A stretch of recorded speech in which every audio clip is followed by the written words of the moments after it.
Molt bon dia. Estem a l'Hotel Camprodon, que data del 1914.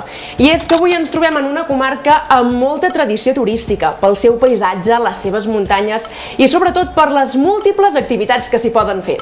Així que avui ens espera un dia molt llarg a la comarca del Ripollès. Ens acompanyeu com sempre amb el vent a favor?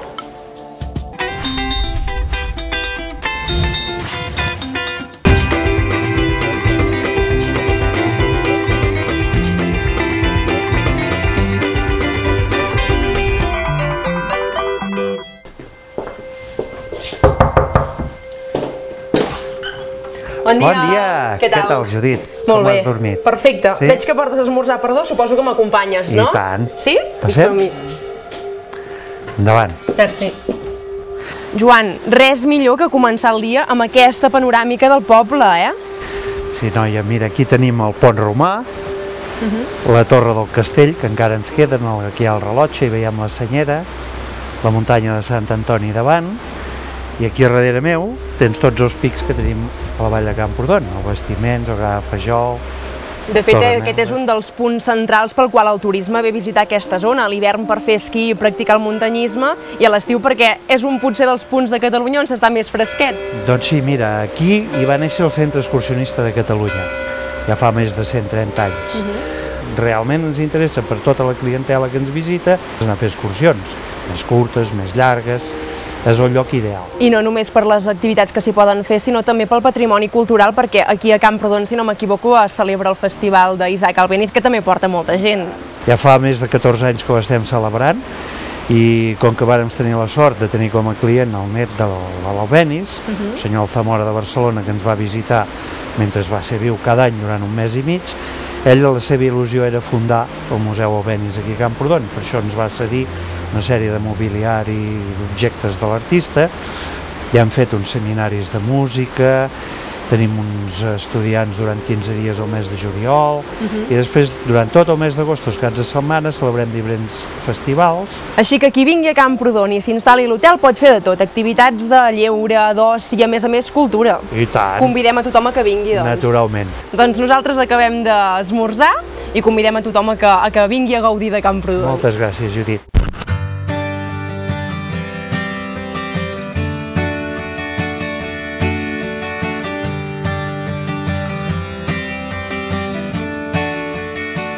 Doncs hem fet un salt de població i ens trobem a Sant Joan de les Abadeses, perquè anem a fer l'activitat de la Via Verda de la Ruta del Ferro. El perquè del seu nom ens l'expliquen ara mateix. De fet, ja tenim en Xavi aquí que ens està esperant. Bones! Hola, què tal?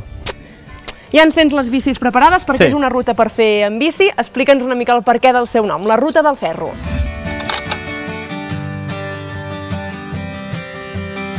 El que veurem aquí és la Ruta del Ferro, és l'antic traçat que anava de via fèrrea de Ripoll fins a Toralles. Toralles és l'antiga estació que està a 12 quilòmetres de Ripoll. Aquesta via era la que s'utilitzava per la càrrega i descàrrega del carbó, de les mines de carbó que s'extreia d'Ogassa. Llavors el nom ve una mica així del ferro i del carbó. Llavors és una via verda que forma part de les vies verdes de la província de Girona. El traçat és molt i molt senzill, té un 1% de desnivell, perquè, com pots veure, pots saber, els trens no podien fer pujades, havia de ser un traçat molt i molt suau i molt tranquil. I Xavi, si no m'equivoco, hi ha més de 40 rutes homologades per recórrer aquest trajecte. Bueno, hi ha dues coses. Una cosa és la Via Verda, que n'hi ha aquí a la província de Girona, però l'altra són les diferents rutes homologades, com bé dius, per fer en BTT, que aquí a la comarca del Ripollès és cert que n'hi ha moltíssimes i tenen uns ingredients i uns elements paisatgístics espectaculars. Doncs agafem bicis i anem a fer aquesta ruta que feien els ferrocarrils, no? I tant, fem-la. Doncs som-hi. Va.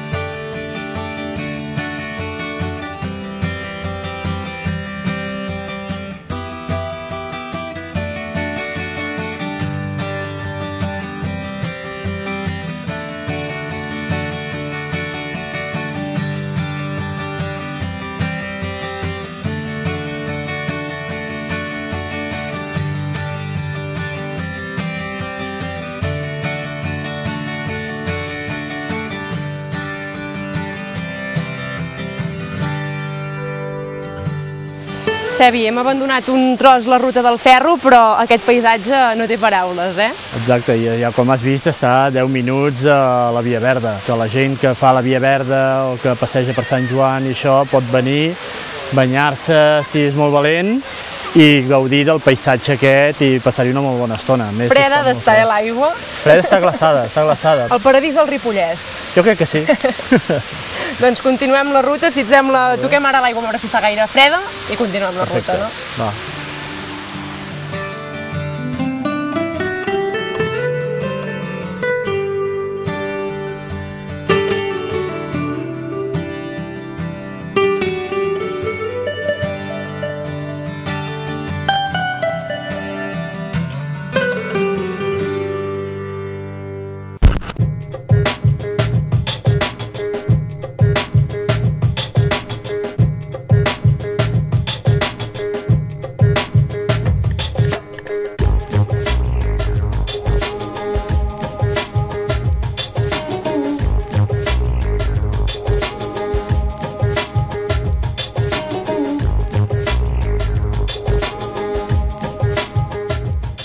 Bones. Hola. La Roser. Sí. De Judit. Hola. Hola.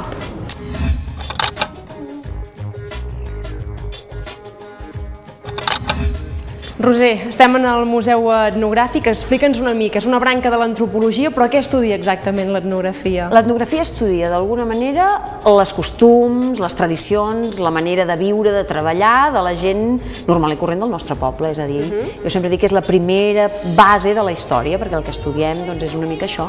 Suposo que contents perquè és nou de res, fa un anyet aquest centre. Aquest sí, però el museu en realitat no. El museu és el museu d'etnografia més antic de tot Catalunya, es va inaugurar com a museu l'any 1929, tot i que ja portava anys recollint objectes, històries, tradicions, cançons, una mica de tot, però clar, evidentment poder-lo reinaugurar, per dir-ho d'alguna manera, en un espai com aquest és fantàstic. Ens l'ensenyes, no? I tant, doncs i tant.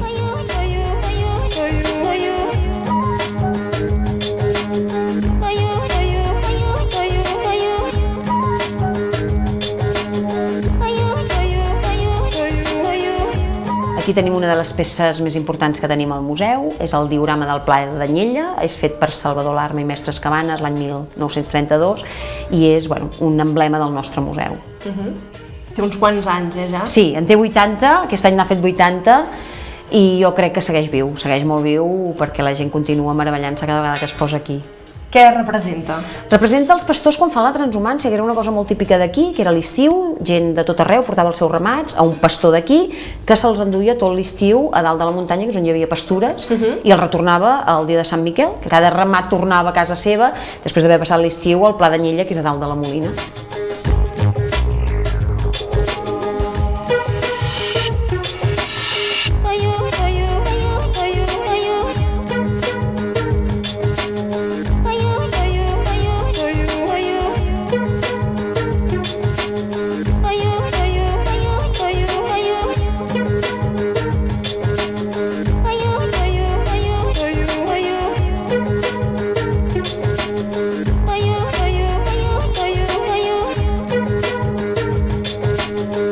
Aquí tenim un element essencial no només del museu, sinó també de la nostra societat, que és el ferro. El treball del ferro va ser important ja en època medieval i ho és avui en dia. Aquí a Ripoll què es feia amb el ferro? Es feia moltes coses, principalment jo destacaria dos productes, els claus fets a Ripoll, i aquí tenim l'última botiga de clavetaire que hi va haver-hi a la nostra comarca, convertida actualment en diorama. Quan va tancar, aquesta botiga és de Can Davano, precisament, no és de Ripoll, quan va tancar es va decidir traslladar peça per peça a dintre del museu. Va fer Salvador Larma i Mestres Cabanes, també amb una precisió tan exacta que fins i tot van traslladar les teranyines que hi havia en la botiga original. Així és exacte, eh? Sí, exacte. I l'altra gran indústria relacionada amb el ferro és la de les armes de foc portàtils de Ripoll, que va donar un reconeixement important a la vila.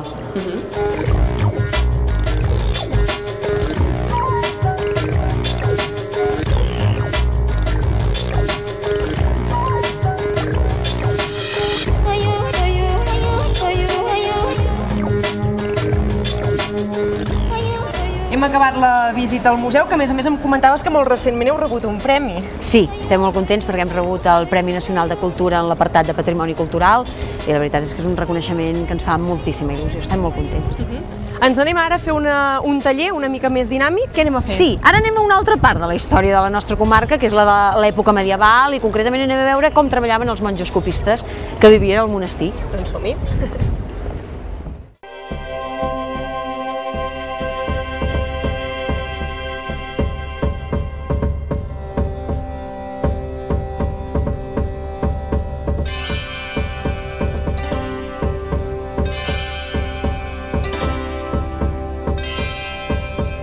Ja estem a punt per començar aquest taller d'escriptura medieval, una activitat, a més, molt relacionada amb la terra de comtes i abats que està aquí a Ripoll, no? Sí, tant, sobretot amb el nostre comte i amb el nostre abat, perquè el comte Guifré és el fundador del monestir i és el primer a regalar 65 llibres. Aquests monjos, d'alguna manera, comença la llavor de la còpia de llibres que feien els monjos benedictins, i és l'abat Oliva, que és un gran impulsor d'aquest escriptòrium i arriba a tenir 246 llibres en la seva biblioteca, que són molts.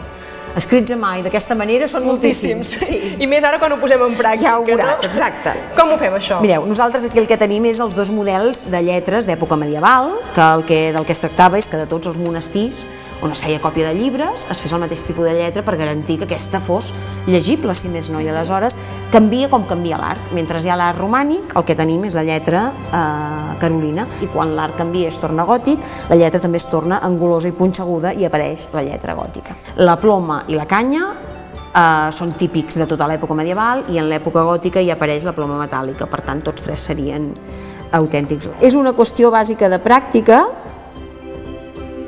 però amb els tres estris es podria aconseguir fer les lletres i anar fent pràctica.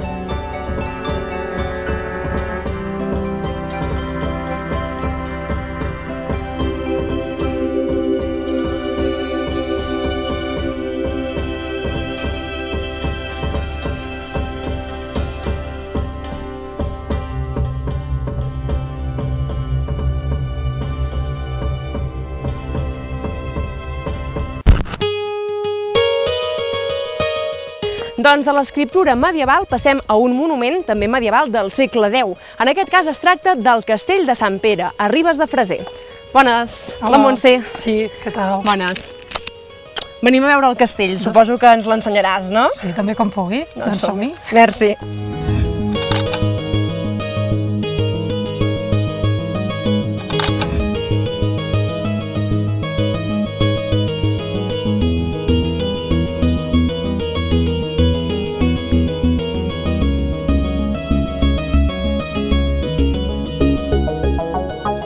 Estem a dalt de tot el castell.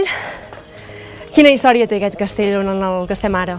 Doncs, bueno, que com molt bé heu dit, parteix de l'època medieval i, evidentment, com molts castells de Catalunya, un castell, una fortificació que ha patit els seus assetjos, que va tenir una invasió napoleònica que el va destruir, que va pertànyer a diferents comtats i que era, diguéssim, el nucli d'on va néixer, diguéssim, la vila de Ribes de Freser. A finals del segle XIX, quan hi havia tot un estudis sobre les diferents races del món, aquí hi havia una comunitat de nans. Els científics van dir que això podia pertànyer d'un origen tàrtar, no? Que a la població això va ser un xoc bastant bèstia, perquè la gent, clar, els hi podia comportar aquest efecte, saps, enrere d'encongir-se. Exacte. La llegenda diu que aquests nans vivien entorn de Ribes, vivien entre ells, tenien unes condicions socials i mediambientals complicades que feia, entre cometes, que és com un acte racial discriminatori que visquessin aquí, i que s'havien de curar amb una font que tenim aquí davant, de la Margarideta, la qual cosa també per la població de Ribes, això va fer que aquella font fos també una mica apartada de la seva vida diària. I aquesta és la llegenda que envolta aquest castell. Amb aquestes vistes hem de parlar de la població de Ribes de Freser, no? Evidentment, Ribes, què ens agrada destacar? Tenim diferents elements patrimonials i naturals entorn del poble, i en què ens quedem? Amb una església parroquial ben bé al centre del cas urbà, del qual se'n resten 3 absis del romànic, una arquitectura d'aquella església que la va fer l'arquitecte danès, que també ens ha deixat molta estampa, allargat patrimonial en en aquest municipi. Llavors tenim el granòfir, que des d'aquí no el podem presenciar, però és una antiga xemeneia del volcà, que quan arribes també amb la senyera i una creu, també és un element molt distingit, una xemeneia volcànica. Aquest paratge que estem aquí, el Castell de Sant Pere, i acabar llavors comentar-vos que a partir d'aquí, i a part d'alguna visita al Museu del Cremallera que ens porta a la fantàstica Vall de Núria, ens trobem això, 3 rius que també ens travessen el poble, fent una forma d'I també molt peculiar, que és el Freser, és el Segadell i és el Rigart. De fet, aquesta és la clau del poble de Ribes, la seva ubicació amb tots aquests rius i, com no, la seva aigua que d'aquí surt, com comentaves, perquè té moltes fonts. Sí, evidentment, és un entorn que estem enclavats aquí a la Vall de Ribes, enclotats, i una particularitat que té és l'aigua, una aigua que la veiem des de la vessant més natural, que brolla des de fonts, des de rius, des de diferents mitjans la podem gaudir, i evidentment podem tenir la sort que hi ha una empresa que la comercialitza. Doncs Montse, nosaltres amb aquestes vistes de moment ens quedem i ara, com deies, acabarem de gaudir d'aquesta zona pujant al Cremallera i anant cap a la Vall de Núria. Doncs que tingueu un molt bon viatge i gaudiu d'aquest territori. Gràcies per tot.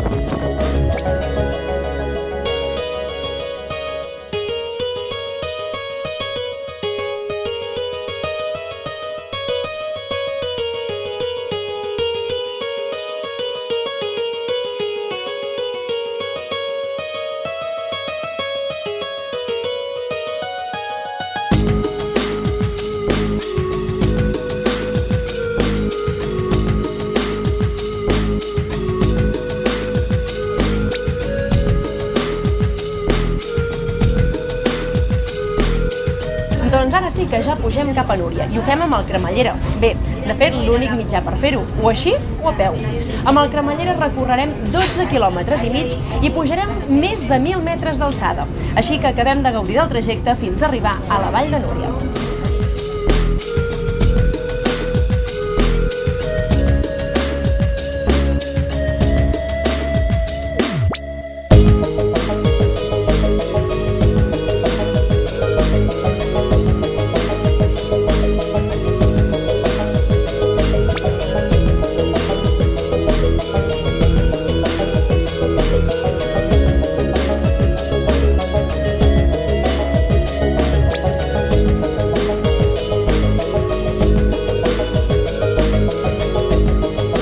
Doncs ja estem a Núria, al terme municipal de Queralbs, en el Pirineu Oriental. Una vall envoltada per pics de més de 3.000 metres d'alçada. El paisatge ho diu tot.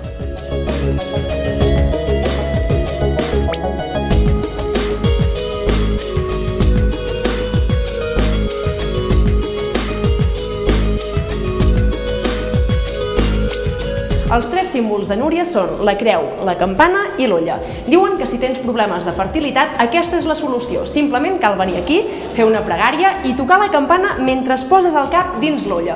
Nosaltres ho provarem per evitar futurs problemes.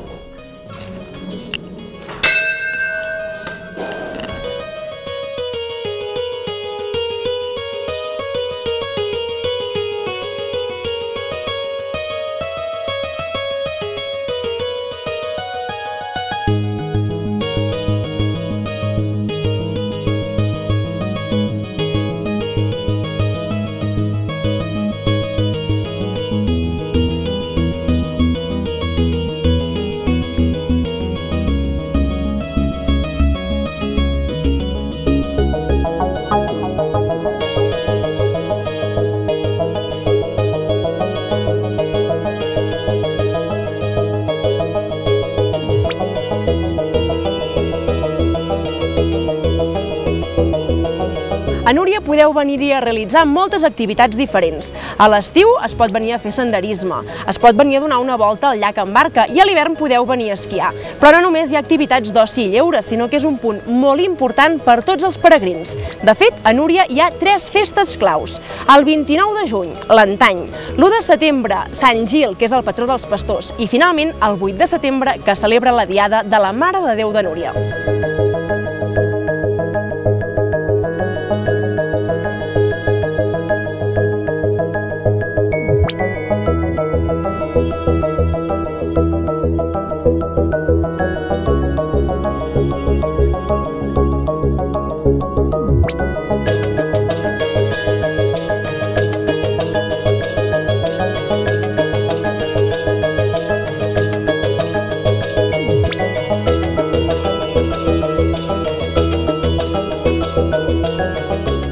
amb aquesta panoràmica de la Vall de Núria, avui ens acomiadem de la comarca del Ripollès. Recordeu que continua en marxa el nostre concurs a través de la xarxa social. Simplement ens heu de fer arribar una imatge de qualsevol punt de la província de Girona i la que tingui més vots s'emporta un cap de setmana a l'hotel La Terrassa a Platja d'Aro. L'habitació és amb jacuzzi i l'endemà podeu gaudir de l'esmorzar i d'una sessió d'espa. No us ho perdeu, nosaltres, com sempre, tornem la setmana vinent amb el vent a favor.